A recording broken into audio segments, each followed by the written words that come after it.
Hi everybody, welcome to the next episode of Quarantine Kitchen. We're back here at San Pedro Brewing Company, excited to show you what we're going to do today.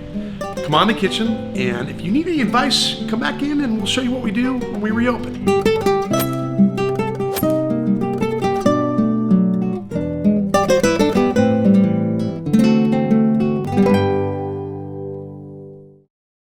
Now we're going to cook our flat iron chow mein. This is a dish that I found on the Food Network a couple years ago and thought this would be a great idea for a special at the Brewco. So I got the recipe and we tried it, and it became so popular as a special that we put it on the menu.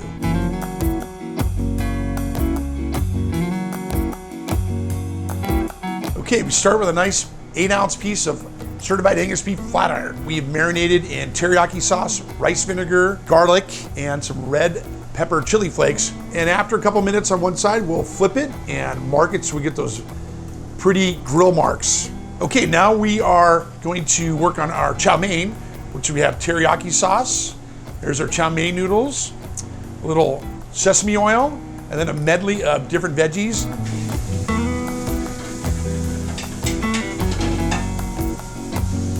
Add some chicken stock, our teriyaki sauce. We do everything big here at the Brewco, big beers, big food, usually enough for leftovers. And now we're gonna plate the chow mein dish.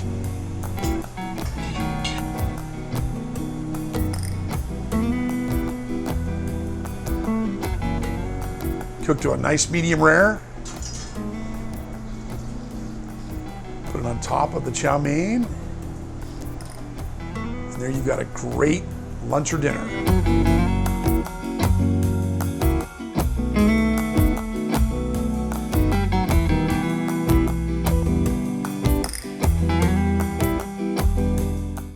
Ciao, benvenuti. This is Rita. I'm the owner and the manager and the chef of La Siciliana, and I welcome you here in our place.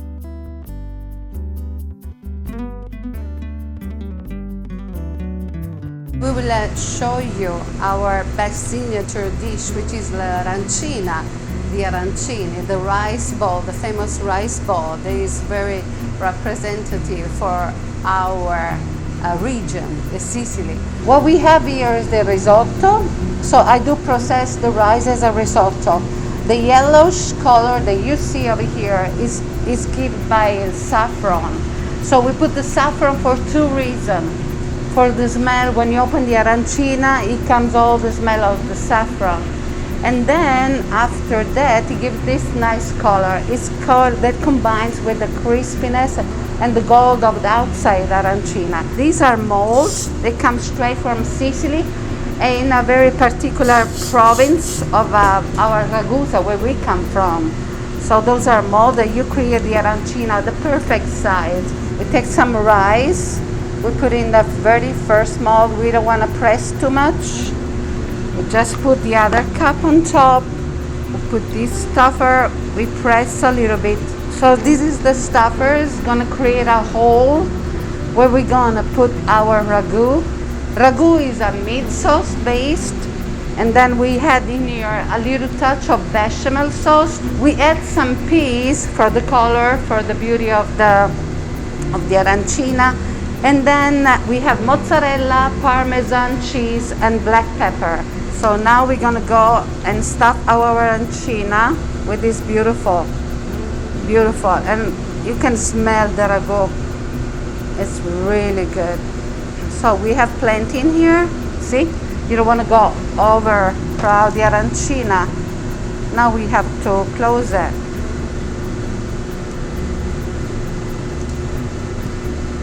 So you stuff with rice and you press gently over the arancina.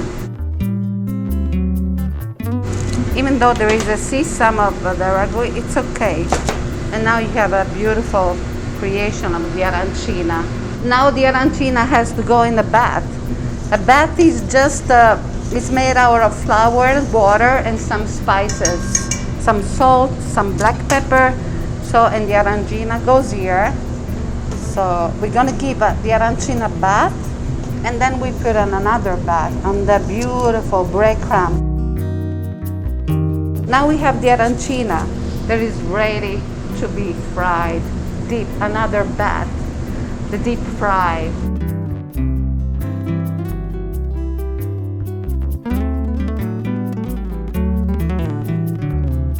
So now we're gonna open the arancina just to show how it's stuffed inside.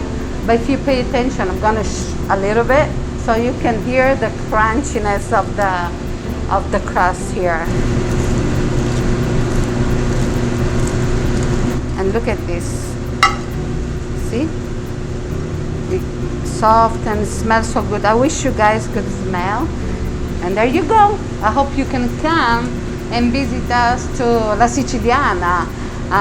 We don't have only the ragu stuffing, we have vegetarian, we have vegan option, and so many other options that we're going to introduce pretty soon. So you check it out on our Facebook page or Instagram page, on our website to eatlasiciliana.com. See you soon, you guys, and thank you.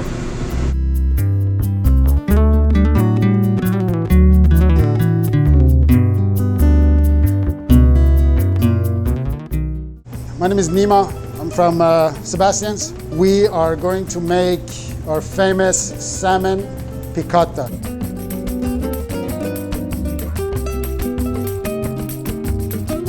Piccata usually has capers. We choose not to have it. Put a little bit of salt on each side. Not too much, you don't want to overwhelm it. What we are trying to do is to create a crust. A nice crust so we don't lose the juice. We have some flour here. This creates a coat around the salmon. So the juice, while we cook it, the juice doesn't disappear. You will still have that smooth juiciness and the flavor stays intact inside the fish. We use olive oil for all our fish. You want to start from this side, away from you. And you want to see these bubbles. That shows that your oil is hot. Don't ever put this in a cold one because then your salmon will stick. A little bit more would be nice. Now I think one side is done. We turn it over. You see the crust on your salmon. Now the fire comes. White wine and lemon juice. So all the goodness and all the flavor is in the juice. Now we want it to go inside the fish. The reason that we put this is that the fish, we already seared it with some flour, so we close the pores. I like to have my salmon kind of medium rare, so I will plate my salmon now and wait for the sauce.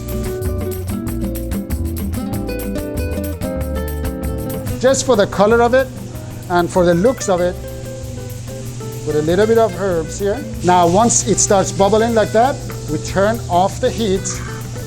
We use a little bit of whipped butter. And make sure you don't have heat because otherwise you will burn it. And you start mixing it. You see, you have a thick, nice sauce that is to die for. This needs to be thick. People think that we use starch or whatever in there, but there is no starch. Make sure you get all the good stuff in here. And you know what? I'm sorry, but I can't help it. I'm gonna eat a little piece of that. Like this. This is my favorite dish. Oh. I'm gonna keep this. Bye.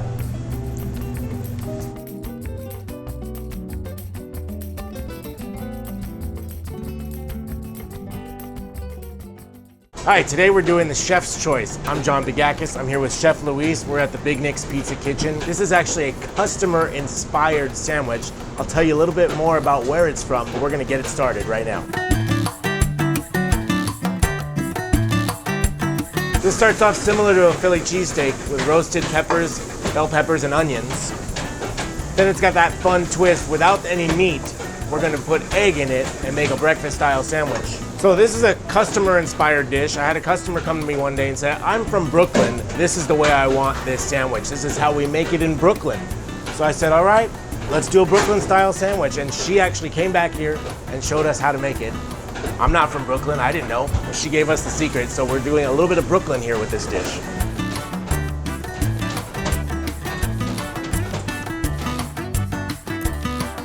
And this is something very simply you can do at home at any time of the day, morning, afternoon, or evening. This would be a fun way to get your kids involved with the kitchen and learning basic stuff with breakfast, because you can scramble eggs, you can do a lot of different things with eggs. Here you can have fun with this dish. You could add bacon to it, you could add sausage to it. You can throw all this breakfast into one dish and make it one sandwich. A lot of fun.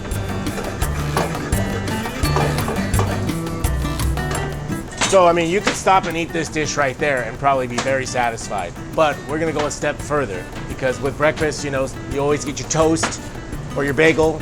We're gonna put it together. So everything goes right in the bread. A little bit of mayo on there. Throw everything right in the bread. Give it a nice toast.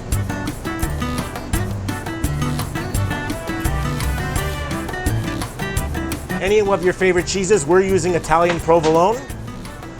We're gonna throw this in the oven. We're gonna get a nice toast to the bread, nice melt on that cheese, and we'll have a delicious breakfast sandwich.